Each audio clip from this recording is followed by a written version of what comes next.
Good morning class seventh. आज 16 अक्टूबर है। Last class में हमने देखा था इलेक्शन कमीशन ऑफ इंडिया, उसके बारे में हमने पढ़ा था और हम पढ़ रहे थे कि किस तरीके से इलेक्शन कमीशन ऑफ इंडिया अपना काम करता है। आज हम देखेंगे उसी को आगे बढ़ाते हुए सिलेक्शन। स्टार्ट करते हैं। The political parties begin the process to select their candidates. Political parties क्या करती है कि अपने उम्मीदवारों को सेलेक्ट करने का प्रोसेस स्टार्ट करती है। Individuals also announce their candidates from various constituencies. व्यक्ति विभिन्न निर्वाचन क्षेत्रों से अपने उम्मीदवारों की घोषणा भी करते हैं। स्क्रूटनी ऑफ पेपर्स मतलब कागजों की जांच करना। The nomination papers are scrutinized by the election commission and it found correct are accepted. Nomination papers की जांच इलेक्शन कमीशन द्वारा की जाती है और अगर ये पेपर्स बिल्कुल सही पाए जाते हैं तो इन्हें एक्सेप्ट कर लिया जाता है। अदरवाइज दे आर रिजेक्टेड, और अगर ये सही नहीं होते हैं तो इनको रिजेक्ट भी कर दिया जाता है। Withdrawal. The candidates whose nomination papers are accepted are given a chance to withdraw their name up to a certain date. वे उम्मीदवार जिनके नॉमिनेशन पेपर्स को सबमिट कर लिया गया है तो उन्हें क्या दे दी जाती है, एक डेट दे दी जाती है। अगर वो चाहते हैं कि उन्हें अपना नॉमिनेशन पेपर वापस लेना है तो एक निश्चित डेट से पहले वे अपना नॉमिनेशन पेपर वापस ले सकते हैं। The final list of candidates is then issued publicly. और नॉमिनेशन पेपर की विड्रॉल की डेट के बाद ही कैंडिडेट्स की फाइनल लिस्ट को पब्लिकली किया जाता है। नेक्स्ट है इलेक्शन मैनिफेस्टो, मतलब चुनाव का घोषणा पत्र। मैनिफेस्टो का मतलब होता है घोषणा पत्र। A manifesto is a document issued by every party before the election. A manifesto is a document issued by every party before the election. चुनाव से पहले हर एक पार्टी अपना घोषणा पत्र का डॉक्यूमेंट इशू करती है। मतलब अगर उनकी सरकार आ जाती है तो वो जो उन्होंने घोषणा पत्र दिया हुआ है उस घोषणा पत्र के अंदर वो बहुत सारी चीज़ें लिखते हैं और उन सब चीज़ों का कमिटमेंट करते हैं कि अगर हमारी सरकार आती है तो हम ये सब चीज़ें लागू करेंगे या इन सब चीज़ों पर काम करेंगे। An election manifesto is a declaration of the party concerned. एक इलेक्शन मैनिफेस्टो क्या होता है कि एक पार्टी ने जो भी कंसर्न किया है उसका डिक्लेरेशन होता है। It reflects the commitments and programmes of the political parties which they promise to implement in the event of being elected.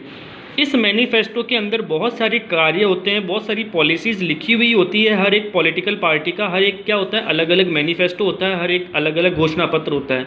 तो उसमें क्या करता है कि वो पॉलिटिकल पार्टी ये बोलती है कि अगर हमारी सरकार बन जाती है तो इस मैनिफेस्टो में जितनी भी चीज़ें लिखी गई है, जितनी भी पॉलिसीज़ लिखी गई है, वे हम जनता के लिए करेंगे। मतलब एक तरीके से चुनाव से पहले ही वो अपना क्या देते हैं, कमिटमेंट देते हैं। नेक्स्ट है इसमें polling booths. On the scheduled date the voters reach their respective polling booths and cast their votes. जिस दिन इलेक्शंस होने होते हैं उस दिन वोटर्स अपने रेस्पेक्टिव पोलिंग बूथ पर जाते हैं और अपना वोट देते हैं। The voting is a secret process. मतदान एक गुप्त प्रोसेस है। So that nobody knows who has voted for whom। इसकी वजह से कोई भी ये नहीं जानता कि किसने किसको वोट दिया है।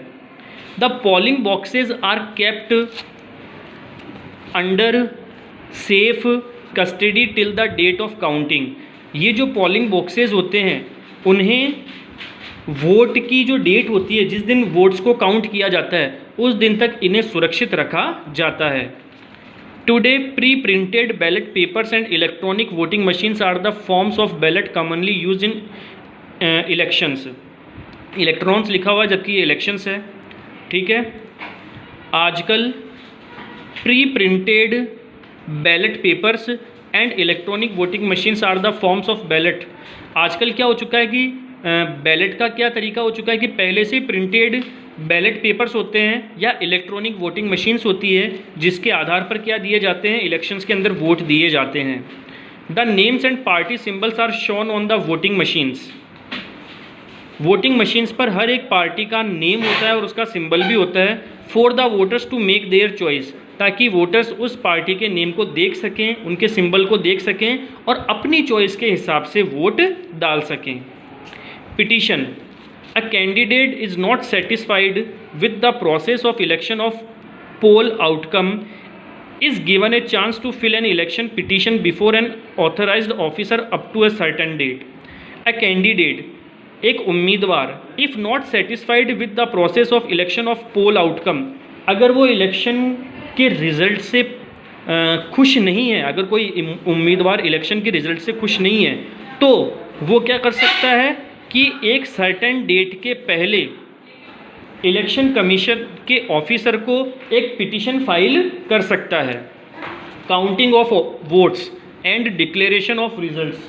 Counting of votes and declaration of results मतलब वोट्स को काउंट करना और रिजल्ट का डिक्लेयर करना। Polling takes place for 9 hours on a day fixed by the election commission. Election commission ने इस चीज़ को फिक्स कर रखा है कि जिस दिन भी चुनाव होने हैं तो उस दिन 9 घंटों तक चुनाव होंगे। Votes are counted under heavy police arrangement and in the presence of authorised agents of each political party. Vote जो होते हैं वो पुलिस अरेंजमेंट के अंतर्गत होते हैं और हर एक पॉलिटिकल पार्टी का उम्मीदवार वहीं पर बैठा रहता है जहां पर वोट डाले जाते हैं। In case of any doubt decision of the returning officer is final. अगर वोट के अंदर कोई भी डाउट होता है तो रिटर्निंग ऑफिसर का डिसीजन ही फाइनल माना जाता है। और रिटर्निंग ऑफिसर किससे रिलेटेड होता है? इलेक्शन कमीशन ऑफ इंडिया से रिलेटेड होता है। After all the votes have been counted the candidate who gets highest number of votes is declared elected by the returning officer. जब पूरे मतदानों को गिन लिया जाता है तो उस उम्मीदवार को जिसको सबसे ज़्यादा वोट मिले हैं उसको रिटर्निंग ऑफिसर जीता हुआ डिक्लेयर कर देता है। नेक्स्ट है party system. All the countries do not have the same pattern और सिस्टम ऑफ पॉलिटिकल पार्टीज। सभी देशों के अंदर पॉलिटिकल पार्टीज़ का जो सिस्टम है वो सेम नहीं है। Party system can be divided into 3 categories. Party system को 3 कैटेगरीज के अंदर डिवाइड किया गया है, 1 पार्टी सिस्टम, 2 पार्टी सिस्टम और multiple party system. 1 party system, this system is also known as the single party system. 1 party system को single party system भी कहा जाता है। मतलब क्या होता है, कुछ ऐसे देश हैं जहाँ पर सिर्फ एक ही पॉलिटिकल पार्टी है तो वहाँ की जनता को क्या करना पड़ता है, उन्हें ही वोट देना पड़ता है। If a country is governed only by A party, अगर एक कंट्री को सिर्फ एक ही पार्टी गवर्न कर रही है, where voters do not have any choice, जहाँ पर वोटर्स को कोई भी चॉइस नहीं दी गई है, they have to vote for the only candidate belonging to that single party. तो वोटर्स क्या करेगा, सिर्फ वो सिंगल पार्टी को ही वोट दे पाएगा। मतलब कुछ ऐसे देश हैं जहाँ पर क्या है कि सिर्फ एक ही पॉलिटिकल पार्टी है तो वोटर्स के पास क्या नहीं है, कोई भी चॉइस नहीं है कि वे किस पार्टी को वोट दें, क्योंकि उनके सामने सिर्फ एक ही पार्टी है तो वोटर्स को भी मजबूरन करके उन्हें ही वोट देना पड़ता है। 2 party system, some countries like Japan and the United States of America have a 2 party system. कुछ जो देश हैं जैसे जापान या यूएसए, वहाँ पर 2 पार्टी सिस्टम है, मतलब वहाँ पर 2 पॉलिटिकल पार्टीज़ हैं। This system is perhaps the best and most democratic. यह जो सिस्टम है वह बहुत बेस्ट है और बहुत ज़्यादा प्रजातांत्रिक भी है। After elections 1 party forms the government and other party forms the opposition. Elections के बाद में क्या होता है कि एक पार्टी 2 सरकार बनाती है और एक पार्टी अपोजिशन बनाती है। In these countries people have clear idea about their choice. ऐसे देशों में वहाँ के व्यक्तियों के दिमाग के अंदर एक आइडिया बन जाता है कि उन्हें किस पार्टी को वोट देना है। ठीक है। नेक्स्ट है multiple party system. Multi party system has more than 1 party to consent elections. Multi party system क्या है, ये एक ऐसा सिस्टम है जिसमें एक देश के अंदर 2 से ज़्यादा पार्टी होती है, 2 से ज़्यादा पॉलिटिकल पार्टी होती है।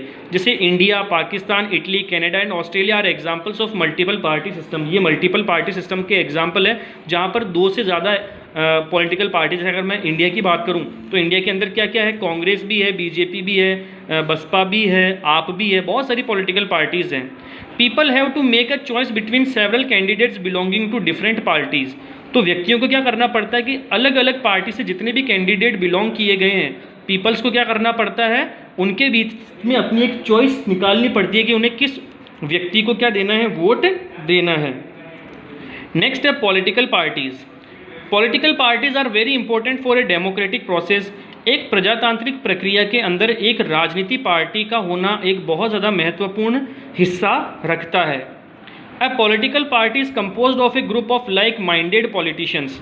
एक पॉलिटिकल पार्टी किससे बनती है, अगर मैं बात करूं बीजेपी पॉलिटिकल पार्टी की अगर मैं बात करूं तो उसके अंदर वही व्यक्ति हैं जो एक तरीके से ही सोचते हैं, मतलब उनके सोचने की जो चीज़ है या उनके काम करने का जो तरीका है वो क्या है, एक तरीके का है। They have the same ideology and work together to achieve the goals of their party. उनके पास क्या है, सेम आइडियोलॉजी है और अपनी पार्टी के लक्ष्य को अचीव करने के लिए उनके पास तरीके भी एक जैसे ही है।